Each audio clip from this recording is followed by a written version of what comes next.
I was born in Quezon City on the island of Luzon in the Philippines. Oh, it's beautiful. It's such a beautiful place. It's humid, but it's beautiful. It's like a beautiful island. There's cities. There's a lot of really good food. I would say there's lumpia and pancit, and oh, the desserts are just delicious. There's sago and halo-halo, and there's so many good food. I can go on and on and on and on. I came to the United States when I was 5 years old. My dad, he was working in the United States for many years, lots of different jobs, and he finally got my mom and I to come to the Bay Area, you know, in hopes of a better life. My dad, when he got to the United States, he worked a lot of jobs, like making pizzas at a restaurant. So he just worked really hard to save up so that he can take care of my mom and I. Oh yeah, I would love to go back to the Philippines. My family's there and I haven't seen them in years, and I would love to come back and just catch up and, you know, see the great development of my town. I would love to bring my family there. Burgos, Montalban, Rizal is where I'm from. What's it like there? It's really nice. There's a lot of different houses, and there's people just walking around, you know, and spending time with family. People would push these food carts and they would sell food, and it was really good food. I remember during the weekends, my grandma and I would go to the palenque, the market, and we would buy the jelly, the gulaman, and the tapioca, sago, and we would put them all together at home with the vanilla extract and water. And yeah, I mean, I can just remember that it was a really beautiful town. My family was always there, and friends, and it was a really nice, tight-knit community. I started singing when I was 2. That's what my mom said, although I don't remember, but she said 2 years old. I sang Tagalog songs, and I sang Whitney Houston's Greatest Love of All, like all day, every day, to anybody and everybody. I heard this music in the Philippines. My grandfather would always turn on the radio every single day and blast Whitney Houston, Stevie Wonder, Aretha Franklin, and OPM, original Filipino music. So it was great. It was just great to grow up with such a musical environment.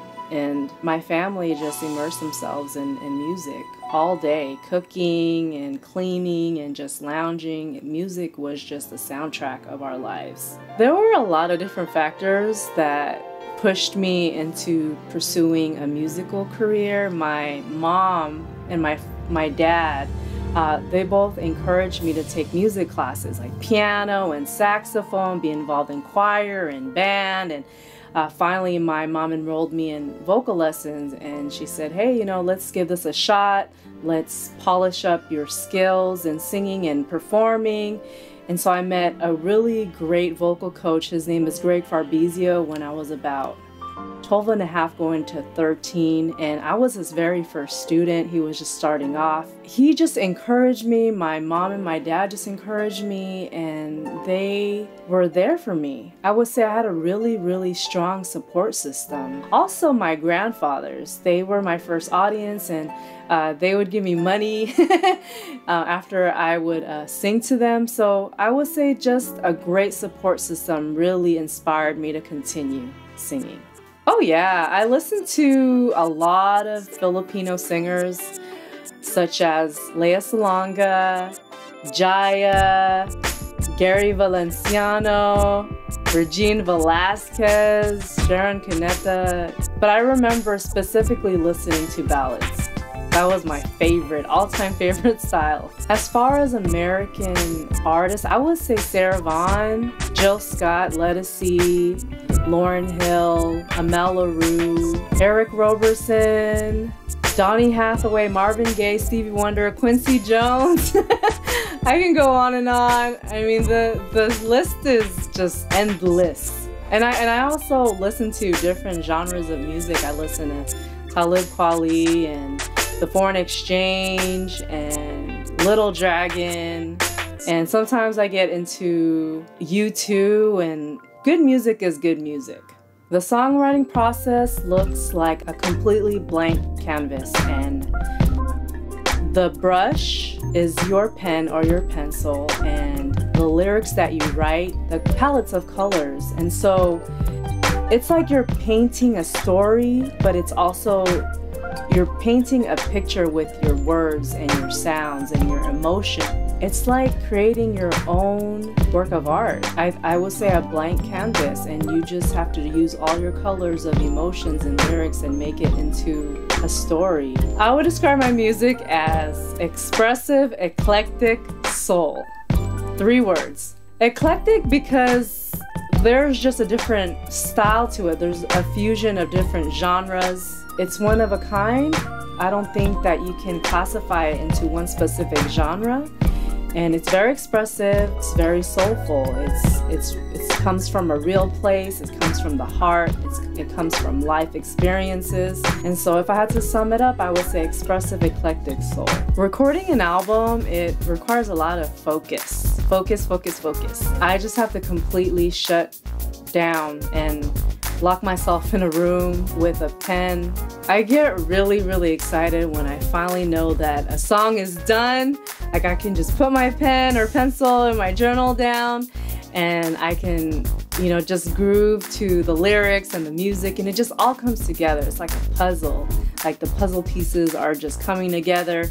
And finally, you know, I sit down with my husband, Alan, and we come up with harmony, and we come up with the structure of the song. And you know, it takes a while to complete a song. It can take probably, you know, a couple weeks, but you don't want to rush it. You want to take your time and make sure that you're doing it right. You're taking your music and bringing it to life. You're actually recording an experience, but then you have to preserve that experience through the studio. Recording with my husband is fun and sometimes challenging. You know, for the most part, it's fun because we're really connected, you know, through the music. You know, it's like we're creating a baby. You know, I mean, it's like you're giving birth, you know, to a baby because you both created it musically, and it's really honest. And so we come from this level of genuineness and love and experiences. I would say it's challenging too because sometimes we have our own perspective on how something should sound. You know, sometimes I want to sing with a really deep, very big voice, but then my husband, on the other hand, you know, he would say, "Oh no, you should sing really soft and dainty." So, you know, we have our differences when it comes to style, but, you know, all in all, we look at the song as a whole, and we know that each song calls for a specific style. Anywhere?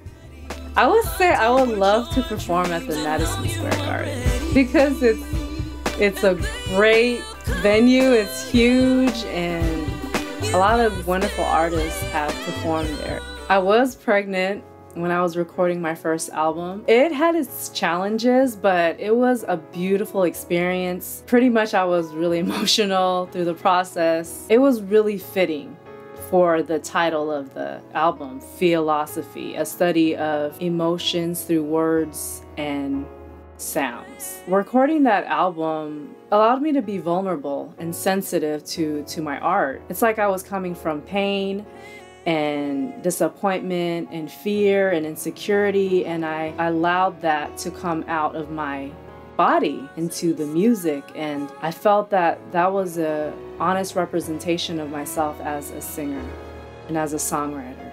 Yes, my children sing.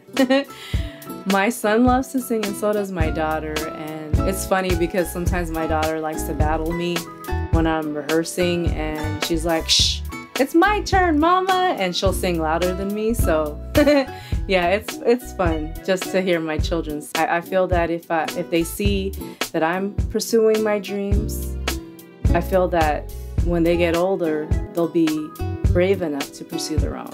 I met my husband in the gospel choir at the college we attended.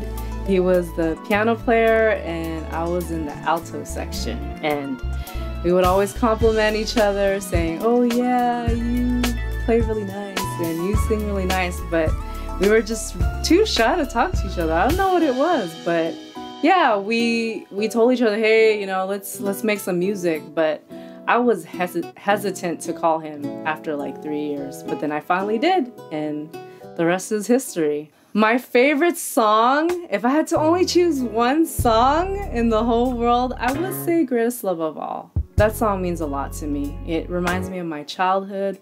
It reminds me of my grandfathers. It reminds me of the very first time I fell in love with music. So that song is very dear to my heart. I just want to thank you all for embracing my art for what it is and just allowing me to be myself. And I hope that my music will inspire you to pursue your dreams and to never give up on what you love and on who you love. Remember that you have a purpose in life. Have the courage to fulfill that purpose. What motivates me to continue creating music are the words, the messages that I receive from people who have listened to my music. And I remember I received a MySpace message. She thanked me for creating Struggle, which was a song from my EP, Illuminate Love, which I released back in 2005. And she thanked me. She said, "Thank you so much, Tracy, for